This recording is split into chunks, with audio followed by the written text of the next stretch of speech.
Hi, hello, నమస్తే. అందరూ ఎలా ఉన్నారండి? నేనైతే చాలా బాగున్నాను. Welcome back to our channel. నేను ఇది మునగాకండి, మునగాకు తీసుకొచ్చాను. ఇది నీట్గా క్లీన్ చేసుకొని ఎండబెట్టుకున్నాను అనమాట. దీన్ని అంటే డైరెక్ట్ ఎండలో పెట్టకుండా రూమ్ టెంపరేచర్కి ఎండిపోతుంది కదా, ఇదంతా కూడా ఈ ఆకులన్నీ తీసుకొని ఒక డబ్బాలో, ఇలాంటి డబ్బాలో స్టోర్ చేసి పెట్టుకున్నామంటే మనం కూరలు చేసుకునేటప్పుడు అందులో వేసుకోవచ్చు. కొద్దిగా అంటే పొడిలాగా చేసుకొని ఫ్రై కూరల్లో కానీ గ్రేవీ కూరల్లో కానీ వేసుకుంటే మన హెల్త్కి చాలా మంచిది. ఈ ఆకును వలుస్తూ మీతో మాట్లాడాలనుకున్నానండి. అప్పటి పాత విషయాలే కానీ అవి చాలా మంచి విషయాలండి. మా అత్తగారి గురించి అనమాట. ఇప్పుడైతే ప్రస్తుతం ఆవిడ లేరు, చిన్న పూరిల్లు. ఉదయాన్నే ఇంకా అందరికీ హడావుడి పనులు ఉంటాయండి. ఇంకా ప్రత్యేకంగా పూజలు చేస్తే అట్లా కూర్చునేంత టైం ఉండదు కదా. ఎక్కువగా ఇంట్లో పశువులు ఉంటాయి కదా, పాడి ఎక్కువగా ఉంటుంది, వాటిని చూసుకోవాలి. ఇల్లు చిన్నదే కానీ చుట్టూ ఓపెన్ ప్లేస్ అయితే చాలా ఎక్కువగా ఉండేది. అదంతా ఊడవాలి, మళ్ళీ అవన్నీ గేదెల దగ్గర శుభ్రం చేసుకోవడం కానీ ఇవన్నీ కూడా చాలా పనులు ఉంటాయి. నీళ్లు తెచ్చుకోవాలి. ఇంకా ఇప్పుడంటే మనకు అన్ని స్విచ్లు వేస్తూ వస్తున్నాయి, కానీ అప్పుడు ఖచ్చితంగా మనమే వెళ్ళి నీళ్ళు తెచ్చుకోవాలి. దూరం నుంచి ఉంటాయి తెచ్చుకోవాలి. అవన్నీ కూడా చాలా పనులు ఉంటాయి కదా. అవన్నీ చేసుకొని మళ్ళీ వంట చేసుకొని పొలంకి తీసుకొని వెళ్ళాలి.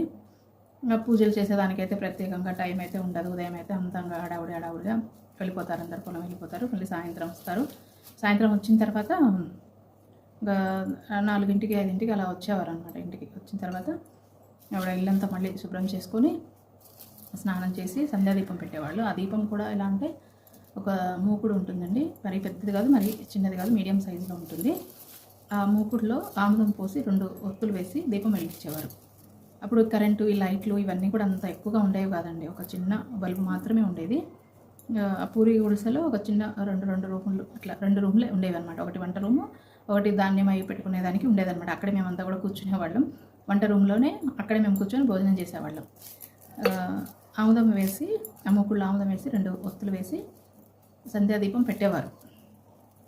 పెట్టి తర్వాత గుడికి వెళ్ళేవారు అనమాట. రాములవారి గుడి ఉంటుంది కదా, ప్రతి పల్లెటూరులో రాములవారి గుడి కంపల్సరీగా ఉంటుంది. అట్లనే మాకు ఇంటికి దగ్గరలోనే రాములవారి గుడి ఉంది. గుడికి వెళ్ళేసి వచ్చేవారు. 8ంటికి వచ్చేవారు. ప్రతిరోజు భజన కార్యక్రమం ఉంటుందండి. భజన చేసి ఇంటికి వచ్చేవారు. 8ంటికి ప్రసాదం తీసుకొని వచ్చే ప్రసాదం తిన్న తర్వాతనే భోజనం చేసేవాళ్ళమండి. ఆ దీపం వెలిగించిన తర్వాత అసలు మొత్తం ఇల్లంతా కూడా మంచి వెలుతురు రావడంతో పాటు తెలియని ఒక పాజిటివ్ ఎనర్జీ వచ్చేదండి. ఒక పవిత్ర భావన కలిగేది. అంత బాగుండేదన్నమాట.